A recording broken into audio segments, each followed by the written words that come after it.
Here at the National Centre, Danielle trains 8 hours a day, 6 days a week, and can shoot up to 200 of these arrows in a session. So the Para World Championships taking place in just a few weeks' time, she'll be hoping to hit the target and retain her world title for the 4th time.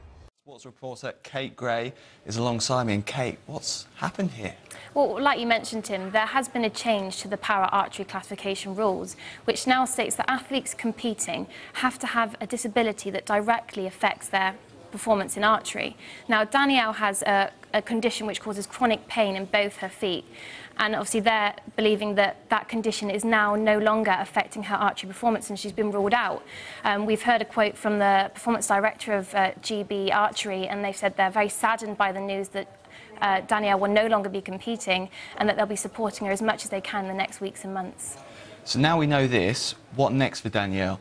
Well, as you said, Danielle has been competing in able-bodied events, so actually the sport of archery might not be over for her. She won't be competing in the Commonwealth next year as archery has been left out of the Glasgow 2014 programme.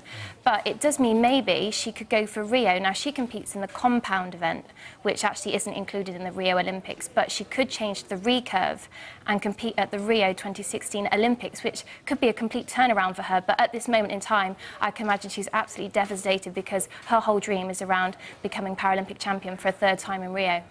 Our reporter Kate Gray there. British cycling has been a real success story in recent years, and 3 people at the heart of that success join me now. And I have Laura Trott, Joanne Rousel and Danny King. You're just fresh off the back of the National Track Championships, and Laura, you won 4 gold medals there. As Kate Gray, herself a former Paralympian, reports, it may look terrifying, but the pair are full of confidence. Skiing down an icy mountain at 60 miles an hour is scary enough, but Kelly Gallagher does it blind. And with guide Charlotte Evans, she's dreaming of Paralympic gold.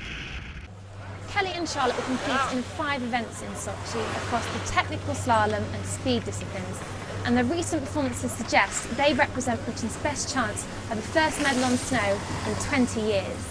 Welcome to the University of Worcester Arena, playing host to the 3rd Sports Fest. As you can see behind me, there are 22 come and try sports available for disabled people. And alongside me, I have the ambassador of Sports Fest and gold medalist Mel Clark. The sport of netball has changed considerably since the days of pleated skirts and school PE lessons.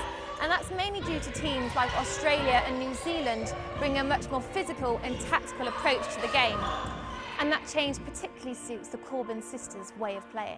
Simmons is going to do it! She's unbeatable!